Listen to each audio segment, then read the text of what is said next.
এর বাজারে অশান্তির ঘটনায় প্রশাসনের ভূমিকা নিয়ে প্রশ্ন, তীব্র নিন্দা সিপিআইএমের।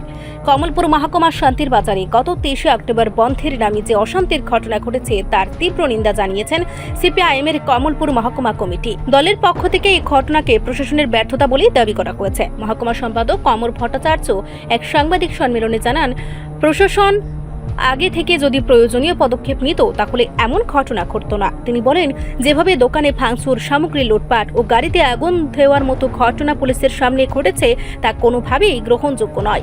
তিনি আরও বলেন, আক্রমণের পর 3 দিন ধরে বাজার বন্ধ রয়েছে, ব্যবসায়ীদের দোকান খুলতে দেওয়া হচ্ছে না, এটা ঠিক নয়। এতে ছোট ব্যবসায়ী ও কৃষকরা সবচেয়ে বেশি ক্ষতিগ্রস্ত হচ্ছেন। অমর ভট্টাচার্য অভিযোগ করেন, পুলিশের উপর আক্রমণের ঘটনার পর সাধারণ মানুষ এখন নিরাপত্তাহীনতায় ভুগছেন। পাশাপাশি তিনি দাবি করেন, ক্ষতিগ্রস্ত ব্যবসায়ী ও কৃষকদের পর্যাপ্ত সাহায্য দেওয়া হোক এবং দোষীদের দ্রুত গ্রেফতার করে শাস্তি দেওয়া হোক। দলের পক্ষ থেকে আরও অভিযোগ করা হয়, ঘটনার পর থেকেই মহকুমা ইন্টারনেট পরিষেবা বন্ধ রাখা হয়েছে, যা বর্তমান সময়ের সঙ্গে সঙ্গতিপূর্ণ নয়। সাংবাদিক সম্মেলনে উপস্থিত ছিলেন দলের জেলা কমিটির সদস্য বদর ভূম হালাম, তাপস সিনহা, কল্যাণী রায় এবং অঞ্চল সম্পাদক ও মহকুমা সম্পাদক মণ্ডলীর সদস্য সুলেমান আলী। আমরা পার্টির মহকুমা কমিটির পক্ষ থেকে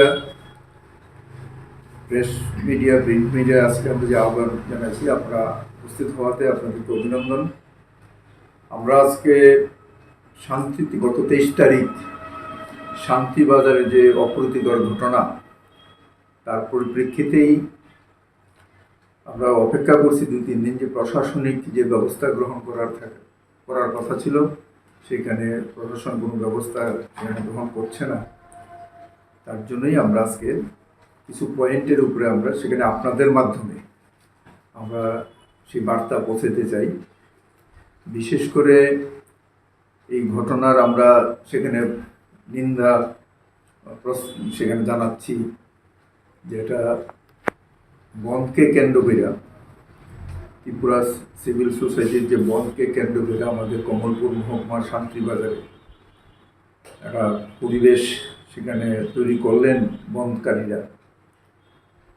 প্রচুর মানুষ সেখানে আহত হয়েছেন, বিশেষ করে প্রশাসনিক আধিকারিকরাই সেখানে আক্রান্ত হয়েছেন। বাজার ব্যবসায়ী, দোকান লুটপাট, অগ্নিসংযোগ, ভাঙচুর ব্যাপক পরিমাণে পুলিশ প্রশাসনের সামনেই সেখানে ঘটছে। এবং আমাদের যে সব খোঁজখবর নিয়ে যেটা আমরা জানতে পারি, প্রথম দিকে বন্ধ যারা কারী তারা সংখ্যায় খুব কম ছিল। পুলিশ প্রশাসনের যারা সেই সময় বাজারে উপস্থিত ছিলেন, তারা যদি প্রয়োজনীয় পদক্ষেপ গ্রহণ করতেন তবে এত বড় অপ্রীতিকর ঘটনা সেখানে ঘটত না। টোটালটাই প্রশাসনের ব্যর্থতার জন্য দায়ী থাকবো এই ঘটনার জন্য। এবং প্রায় 3 থেকে 4 ঘন্টা সেখানে বাজারে লুটপাট ভাঙচুর চলে। 3 থেকে 4 ঘন্টা তারা বাজারে একদম খোলাভাবে সেখানে প্রশাসনের বাধা ছাড়া প্রশাসনের আধিকারিকের সামনেই সেই ঘটনাগুলি ঘটে।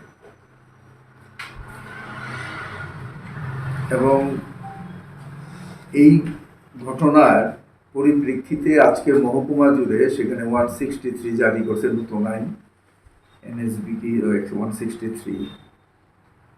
আমরা প্রশাসনের কাছে এই শান্তিবাজারের ঘটনার জন্য যাওয়ার জন্য উদ্যোগ গ্রহণ করতেছি, যোগাযোগ করতেছি। প্রশাসন, বিশেষ করে মহকুমা শাসক, সেখানে কোনো মতেই পারমিশন দিতেছে। এটাও একটা খারাপ দিক। মানুষ কার কাছে যাবে? অভিভাবক প্রশাসনের কাছে যাওয়ার কথা।